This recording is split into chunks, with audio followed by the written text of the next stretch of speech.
The desire to exceed one's program. But, someone may remark with the English disregard of everything except the point, what is he driving at with his 24 hours a day? I have no difficulty in living on 24 hours a day. I do all that I want to do and still find time to go in for newspaper competitions. Surely it is a simple affair, knowing that one has only 24 hours a day, to content oneself with 24 hours a day. To you, my dear sir, I present my excuses and apologies. You are precisely the man that I have been wishing to meet for about 40 years. Will you kindly send me your name and address and state your charge for telling me how you do it? Instead of me talking to you, you ought to be talking to me. Please come forward. That you exist, I am convinced, and that I have not yet encountered you is my loss. Meanwhile, until you appear, I will continue to chat with my companions in distress, that innumerable band of souls who are haunted, more or less painfully, by the feeling that the years slip by and slip by and slip by, and that they have not yet been able to get their lives into proper working order.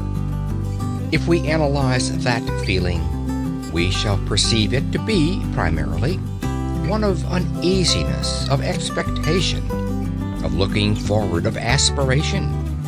It is a source of constant discomfort, for it behaves like a skeleton at the feast of all our enjoyments. We go to the theater and laugh, but between the acts, it raises a skinny finger at us.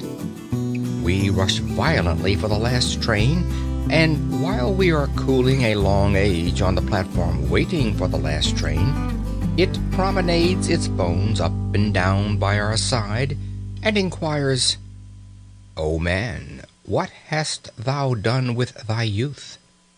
What art thou doing with thine age? You may urge that this feeling of continuous looking forward, of aspiration, is a part of life itself, and inseparable from life itself. True, but there are degrees. A man may desire to go to Mecca. His conscience tells him that he ought to go to Mecca. He fares forth either by the aid of cooks or unassisted. He may probably never reach Mecca. He may drown before he gets to Port Said. He may perish ingloriously on the coast of the Red Sea. His desire may remain eternally frustrated. Unfulfilled aspiration may always trouble him. But he will not be tormented in the same way as the man who, desiring to reach Mecca and harried by the desire to reach Mecca, never leaves Brixton. It is something to have left Brixton. Most of us have not left Brixton. We have not even taken a cab to Ludgate Circus and inquired from cooks the price of a conducted tour. And our excuse to ourselves is that there are only 24 hours in a day. If we further analyze our vague, uneasy aspiration, we shall, I think, see that it springs from a fixed idea that we ought to do something in addition to those things which we are loyally and morally obligated to do. We are obliged by various codes, written and unwritten, to maintain ourselves and our families, if any, in health and comfort, to pay our debts, to save, to increase our prosperity by increasing our efficiency. A task sufficiently difficult. A task which very few of us achieve. A task often beyond our skills, yet if we succeed in it, as we sometimes do, we are not satisfied. The skeleton is still with us. And even when we realize that the task is beyond our skill, that our powers cannot cope with it, we feel that we should be less discontented if we gave to our powers, already overtaxed, something still further to do. And such is indeed the fact. The wish to accomplish something outside their formal program is common to all men who, in the course of evolution, have risen past a certain level.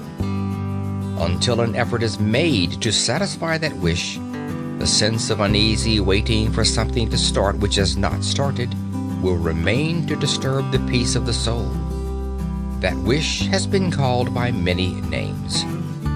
It is one form of the universal desire for knowledge, and it is so strong that men whose whole lives have been given to the systematic acquirement of knowledge have been driven by it to overstep the limits of their program in search of still more knowledge. Even Herbert Spencer, in my opinion the greatest mind that ever lived, was often forced by it into agreeable little backwaters of inquiry. I imagine that in the majority of people who are conscious of the wish to live, that is to say, people who have intellectual curiosity, the aspiration to exceed formal programs takes a literary shape. They would like to embark on a course of reading. Decidedly, the British people are becoming more and more literary.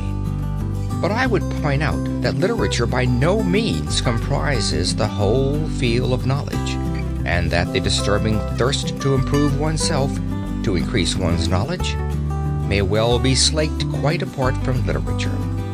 With the various ways of slaking I shall deal later.